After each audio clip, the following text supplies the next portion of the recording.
Friends, कैसे आप सब। तो डियर, आज का जो क्लास है ये हम लोगों का प्रीवियस ईयर क्वेश्चन है और जिसमें हम लोग जो है एटलीस्ट 20 क्वेश्चन डिस्कस करेंगे। ऐसे क्वेश्चन को डिस्कस करेंगे जो कि हमारे एग्जाम में बार बार पूछे गए हैं अभी तक।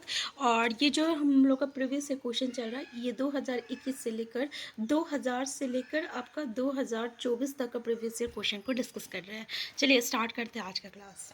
पहला क्वेश्चन देखिए, भारत में नगर निगम के संदर्भ में निम्नलिखित में से कौन सा कथन सही है। पहला ऑप्शन है वार्ड कमिश्नर आयुक्त का पद निर्वाचित होता है। दूसरा है वार्ड काउंसिलर पार्षद एक निर्वाचित सदस्य होता है। तीसरा, वार्ड कमिश्नर का चुनाव वार्ड काउंसिलर पार्षद करते हैं। और चौथा है वार्ड कमिश्नर का चुनाव प्रशासनिक कर्मचारी करते हैं। हमारा आंसर हो जाएगा कि वार्ड काउंसिलर यानी पार्षद एक निर्वाचित सदस्य होते हैं। ठीक है, तो आंसर बी हो जाएगा। नेक्स्ट क्वेश्चन है आपका कि भारत में महिला रोजगार को प्रोत्साहित करने के लिए कानून है जिनके तहत ये अनिवार्य है कि जिस संस्था में 30 से अधिक महिला कर्मचारी काम करती हैं वहाँ होना चाहिए, क्या होना चाहिए, शिशु सदन होना चाहिए, सैनिटरी पैड निकालने की मशीन होनी चाहिए, महिला अध्यक्ष होना चाहिए या यातायात होना चाहिए। तो वहाँ शिशु सदन होनी चाहिए, यानी आंसर ई जो है करेक्ट आंसर है। नेक्स्ट क्वेश्चन है, रोजा पार्क द्वारा बस में अपनी सीट देने से मना करना संयुक्त राष्ट्र अमेरिका में किस आंदोलन का शुरुआती बिंदु बना। जेंडर अधिकार आंदोलन, सार्वजनिक स्थलों में प्रवेश की समानता का आंदोलन, नागरिक अधिकार आंदोलन और श्वेत महिलाओं के लिए न्याय आंदोलन। हमारा आंसर सी हो जाएगा, नागरिक अधिकार आंदोलन हो जाएगा। नेक्स्ट है, federal court of India dash का पूर्ववर्ती है। सर्वोच्च न्यायालय, बॉम्बे उच्च न्यायालय, दिल्ली उच्च न्यायालय और अंतर्राष्ट्रीय न्यायालय। तो फेडरल कोर्ट ऑफ इंडिया जो है आपका सर्वोच्च न्यायालय का क्या हो जाएगा, पूर्ववर्ती है, federal court of India. Next है, पद, वेतन एवं षण उत्तरदायित्व निर्धारित करने के लिए मुगलों द्वारा प्रयोग में लाई गई श्रेणी क्रम व्यवस्था कहलाती थी। मनसबदारी व्यवस्था, इक्तादारी व्यवस्था, जब्त व्यवस्था और जागीरदारी व्यवस्था। देखिए हम लोग सबके बारे में डिस्कस किए थे, उसको हम लोग क्या कहते हैं, मनसबदारी व्यवस्था कहते हैं, जिसमें पद, वेतन और षण उत्तरदायित्व निर्धारण करने के लिए मुगलों द्वारा जो आपका प्रयोग जो श्रेणी क्रम व्यवस्था को प्रयोग किया गया था उसको हम लोग मनसबदारी व्यवस्था कहते हैं। नेक्स्ट क्वेश्चन है, निम्नलिखित वाक्य ए और बी पर विचार कर सही विकल्प का चयन कीजिए। पहला बोल रहा, ब्रिटिश शासनकाल के दौरान भारतीय गांवों की ज़्यादातर भटिया अन्न उपयोगी हो गई थी।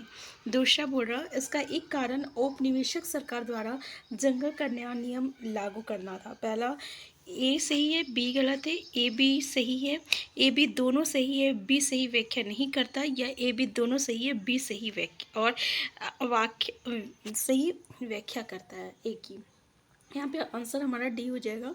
यहाँ पे देखिए कि पहला बोल रहा कि ब्रिटिश शासनकाल के दौरान भारतीय गांवों की ज़्यादातर भटिया जो थी वो अनुपयोगी हो गई थी। तो इसका एक कारण जो था औपनिवेशिक सरकार द्वारा जंगलों का नया नियम लागू करना था। ठीक है, तो ये जो है इसका रीज़न था जो कि इसकी व्याख्या कर रहा, तो दोनों ये सही है और ये भी जो है एक ही व्याख्या कर रहा। तो आंसर हमारा क्या हो जाएगा, आंसर डी हो जाएगा। नेक्स्ट है, गुलाम गिरी नाम की पुस्तक के लेखक कौन है। Jyotirao Phule, B R Ambedkar, E B Ramaswamy और नारायण गुरु। ज्योतिराव फुले हो जाएगा, गुलामगिरी नामक की पुस्तक थे।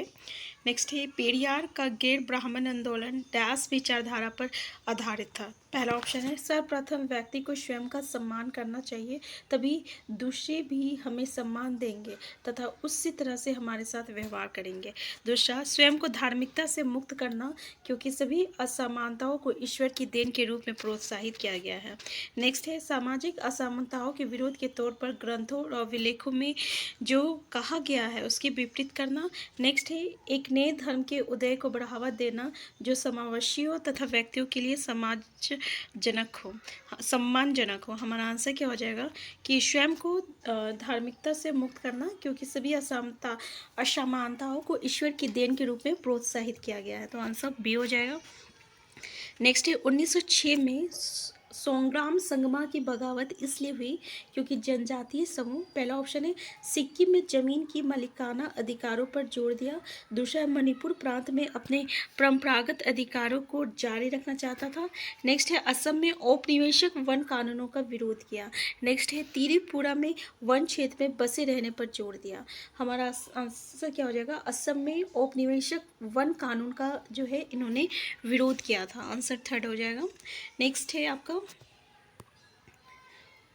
औपनिवेशिक भारत में स्टील तथा लौह धातु कर्म में गिरावट पर चर्चा करने के लिए आप निम्न में से कौन सा कारण देंगे। पहला ऑप्शन है अंग्रेजों द्वारा नवाबों तथा राजाओं को हराने के परिणाम स्वरूप इंग्लैंड से आयात होने लगा था। नेक्स्ट है नए वन कानूनों ने लोगों पर आरक्षित वनों में जाकर लकड़ी इकट्ठा करने पर पाबंदी लगा दी थी। केवल है, केवल बी, ए बी दोनों। तो देखिए ए बी ये दोनों सही है, हमारा क्या हो जाएगा आंसर सी जो रहेगा ये इसका करेक्ट आंसर हो जाएगा। नेक्स्ट क्वेश्चन है संविधान की समवर्ती सूची उपलब्ध कराई गई। पहला ऑप्शन है केंद्र की शक्ति को संकेंद्रित करने के लिए, दूसरा ऑप्शन है राज्यों को अधिक स्वायत्तता को एवं स्वतंत्रता देने के लिए, नेक्स्ट है केंद्र तथा राज्यों के बीच संयुक्त जिम्मेदारी सुनिश्चित करने के लिए, नेक्स्ट है समुदाय द्वारा निर्वाह किए जाने वाली जिम्मेदारियों की अलग श्रेणी बनाने के लिए। हमारा आंसर सी हो जाएगा केंद्र तथा राज्यों के बीच संयुक्त जिम्मेदारी सुनिश्चित करने के लिए। ठीक है, संविधान की समवर्ती सूची जो है उपलब्ध कराया गया है। जैसे कि केंद्र सरकार अपनी जो मतलब जिम्मेदारी है केंद्र में उसको ये निर्वाह करेगा, और ये जो राज्य है वो हर एक राज्य का जो सीएम होता है वो अपने अपने राज्य को देखेंगे, तो आंसर सी हो जाएगा। नेक्स्ट है भारत में किन तिथियों पर विषुव होता है। 21 मार्च, 22 दिसंबर, 21 जून, 23 दिसंबर, 21 जून और 22 दिसंबर, 21 मार्च और 23 दिसंबर। हमारा आंसर हो जाएगा 21 मार्च और 23 सितंबर को जो है आपका क्या होता है विषुव होता है, 21 मार्च और 23 सितंबर याद रखिएगा। नेक्स्ट है ग्लोब पर सबसे लंबी आसांश रेखा कौन सी है। विषुवत वृत्त, कर्क रेखा, मकर रेखा, उत्तर ध्रुव वृत्त। हमारा आंसर क्या हो जाएगा, हमारा आंसर विषुवत वृत्त हो जाएगा। देखिए ये ग्लोब है, ठीक है, ये आपका उत्तर ध्रुव है, ये दक्षिण ध्रुव है, ये आपका विषुवत वृत्त है। विषुवत वृत्त जो है ये उत्तरी गोलार्ध और दक्षिणी गोलार्ध में आपका इक्वल विभाजित करता है। ठीक है, मतलब कि जैसे हमारा सर्कल है, ये सर्कल में इक्वेटर होता है, तो ये इक्वेटर कैसे दो इक्वल हाफ में डिवाइड करता है सर्कल को, वैसे विषुवत वृत्त जो है ये आपका ग्लोब को जो है दो इक्वल में विभाजित करता है, उत्तरी गोलार्ध और दक्षिणी गोलार्ध में। ये उत्तर ध्रुव है, ये दक्षिण ध्रुव है।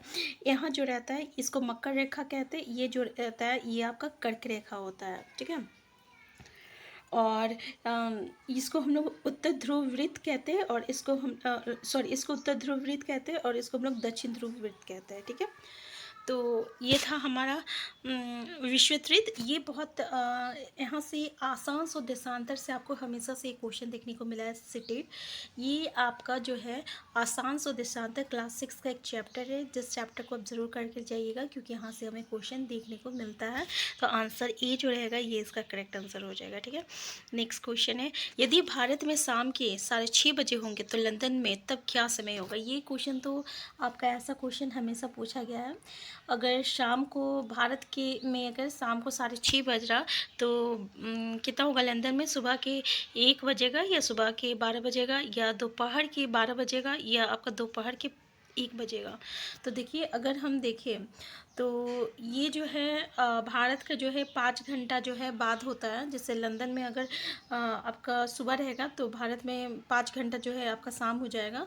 जैसे कि अगर दोपहर में अगर 1 बज रहा तो इससे हम लोग 5:30 को ऐड कर देते हैं तो कितना हो जाएगा 6:30, यानी 6:30 शाम हुए हम लोगों का भारत में।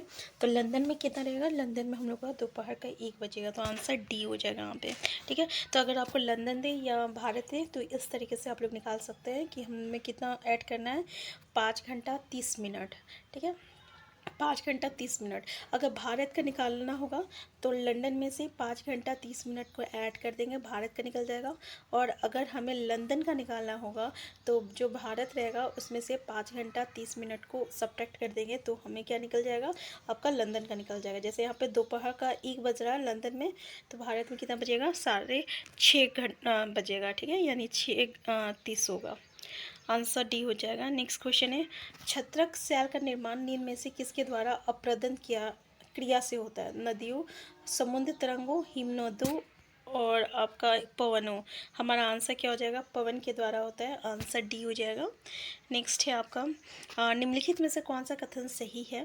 पहला ऑप्शन है और लाल किला औषधि सेल से बना है जबकि ताजमहल केंद्रित सेल से बना है।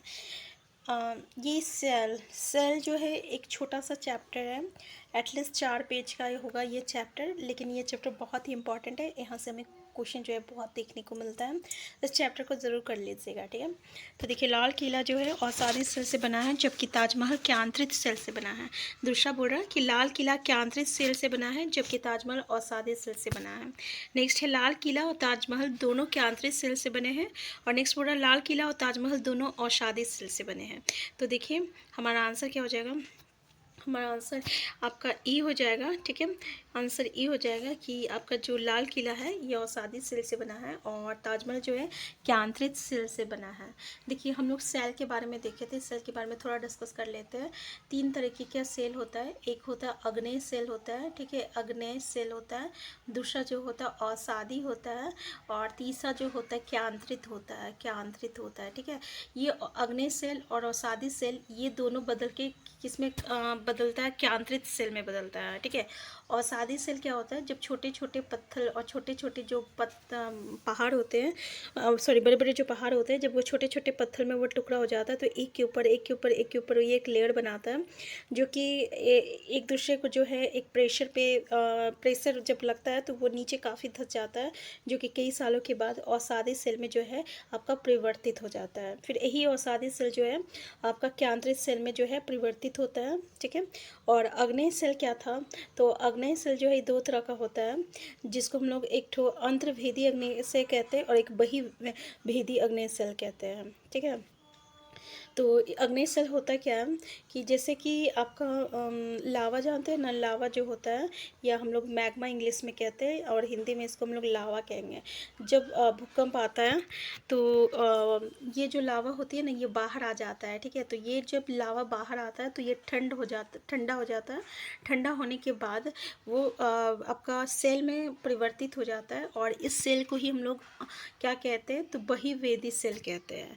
और जब यही लावा जो रहता है कुछ ज़मीन के अंदर रह जाता है और फिर ये ठंडा होता है ना, तब इस लावा को हम लोग क्या कहेंगे? अंतर्भेदी सेल कहते हैं। तो यहाँ पे 3 तरीके के सेल होता है, एक होता है अग्नेय सेल, एक होता है औषधि और एक होता है केंद्रित सेल।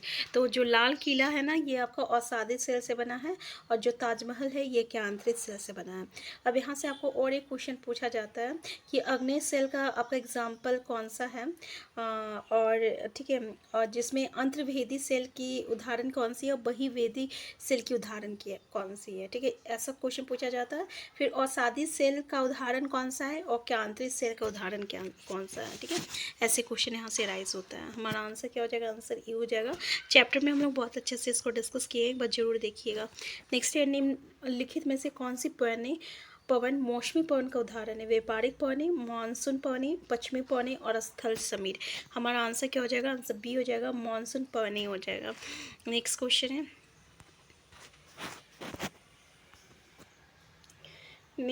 है, निम्नलिखित कथनों ए और बी पर विचार कीजिए तथा सही विकल्प का चुनाव कीजिए।